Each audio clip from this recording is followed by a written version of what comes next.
Kabar meresahkan diterima kalangan pekerja baru-baru ini. Rencana pemerintah memangkas upah para pekerja untuk dana pensiun tambahan menuai polemik. Lantas, perlukah sebenarnya menambah iuran dana pensiun? Jendela data untuk Anda.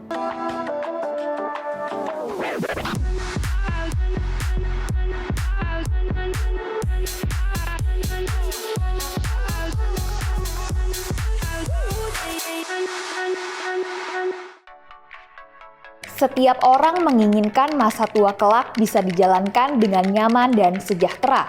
Tapi, sejauh mana usaha yang sudah dilakukan untuk mewujudkan cita-cita tersebut? Kenyataannya, cakupan manfaat pensiun yang diterima oleh pensiunan relatif kecil, yakni hanya 10-15% dari penghasilan terakhir yang diterima pada saat aktif. Padahal, standar dari Organisasi Perburuhan Internasional untuk dana pensiun yang ideal sebesar 40%. Untuk itu, pemerintah berencana untuk membuat program pensiun tambahan yang tertuang dalam Undang-Undang Nomor 4 Tahun 2023 tentang pengembangan dan penguatan sektor keuangan. Program ini bersifat wajib dan dapat dikenakan bagi pekerja dengan penghasilan tertentu. Namun, hingga saat ini belum ada ketentuan berapa batas pendapatan pekerja yang akan dikenakan iuran wajib. Yang menjadi pertanyaan, perlukah menambah iuran dana pensiun?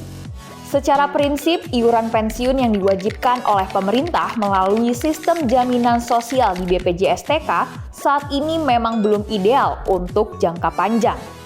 Idealnya besaran iuran BPJS perlu naik, karena tanpa kenaikan iuran BPJS, maka akan berpotensi mengalami defisit pada tahun 2072, dan BPJS tidak mampu membayar manfaat bagi pekerja yang sudah pensiun. Namun di tengah kondisi ekonomi seperti itu, tambahan iuran pensiun tentu akan membuat beban finansial para pekerja makin berat, di mana saat ini para pekerja sudah menanggung berbagai potongan seperti pajak penghasilan, iuran BPJS Kesehatan, BPJS Ketenagakerjaan, dan iuran Tapera pada 2027. Para pekerja yang semestinya bisa menabung untuk kebutuhan mendesak lainnya harus merelakan sebagian besar dari penghasilan mereka untuk potongan wajib tersebut. Ketimbang tergesa-gesa mewajibkan iuran dana pensiun tambahan, pemerintah seharusnya memastikan pengelolaan dana pensiun lebih transparan dan efisien. Pemerintah juga dinilai perlu mengevaluasi iuran dana pensiun dan mempertimbangkan sosioekonomi terkini. Saya, Desi Yasmini Siregar dan tim Litbang Indonesia pamit undur diri. Tetap saksikan Jendela Data atau Jeda hanya di YouTube Media Indonesia.